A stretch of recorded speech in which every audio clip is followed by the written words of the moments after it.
ఎన్నికల ప్రచారంలో దళిత బహుజన వర్గాలకు కాంగ్రెస్ ఇచ్చిన హామీల అమలు కోసం బీఆర్ఎస్ తరఫున ప్రశ్నిస్తున్నందుకే ఎర్రోళ్లపై కక్షగట్టి అక్రమ కేసులతో వేధించాలని చూస్తున్నారు. కనీసం నోటీసు కూడా ఇవ్వకుండా తెల్లవారుజామున ఎర్రోళ్ల ఇంటికి వెళ్లి వారి కుటుంబ సభ్యులను భయభ్రాంతులకు గురి చేయడాన్ని తీవ్రంగా ఖండిస్తున్నాం. ఇందిరమ్మ రాజ్యంలో 6 గ్యారంటీలను అటకెక్కించి 7వ గ్యారంటీగా ఎమర్జెన్సీని ముఖ్యమంత్రి అమలు చేస్తున్నారు. ప్రజల్లో వెల్లువెత్తుతున్న వ్యతిరేకతను తట్టుకోలేక నిర్బంధం, అణచివేతతో బీఆర్ఎస్ గొంతు నొక్కే విఫలయత్నం చేస్తున్నారు. రోజురోజుకు పెరిగిపోతున్న నేరాల నియంత్రణలో పూర్తిగా చేతులెత్తేసి ప్రధాన ప్రతిపక్షాన్ని ఎలా నియంత్రించాలని దానిపైనే సర్వశక్తులు ఒడ్డుతున్నారు. అక్రమంగా అరెస్టు చేసిన ఎర్రోళ్ల శ్రీనివాస్ ను వెంటనే విడుదల చేయాలి. తప్పుడు కేసులతో రాజకీయ ప్రత్యర్థులను భయపెట్టాలని చూసే విష సంస్కృతికి చరమగీతం పాడాలి. బీఆర్ఎస్ పార్టీకి కేసులు కొత్త కాదు, అరెస్టులు అంతకన్నా కాదు.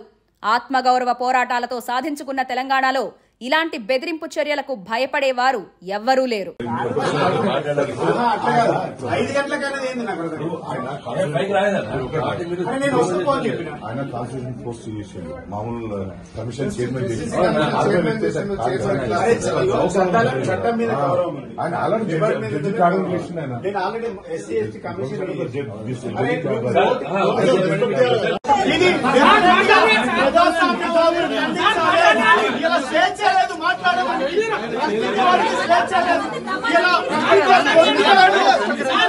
అరెస్ట్ చేస్తా ఉన్నారు, అన్యాయంగా అక్రమంగా 5 గంటలకు వచ్చి డోర్లు కొడతా ఉన్నారు.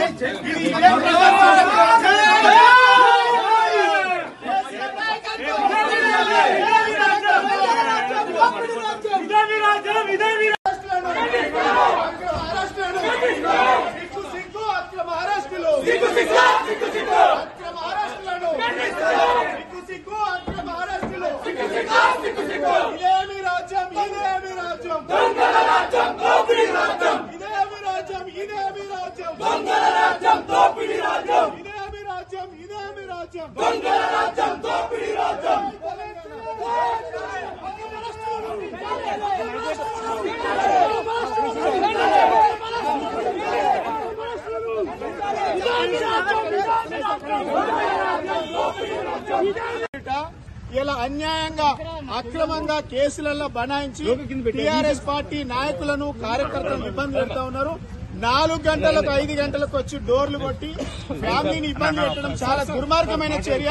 ప్రజాస్వామ్యం ఇస్తామని చెప్పినటువంటి ఈ కాంగ్రెస్ ప్రభుత్వం అప్రజాస్వామికంగా వ్యవహరిస్తా ఉన్నది.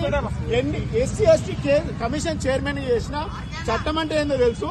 నోటీసులు ఇవ్వకుండా, ఎఫ్ఐఆర్ లో పేరు లేకుండా అరెస్ట్ చేయడం అని మేము తీవ్రంగా ఖండిస్తా ఉన్నాం. ఇది ప్రభుత్వం కుట్రపూరితంగా పెట్టేటువంటి కేసులు.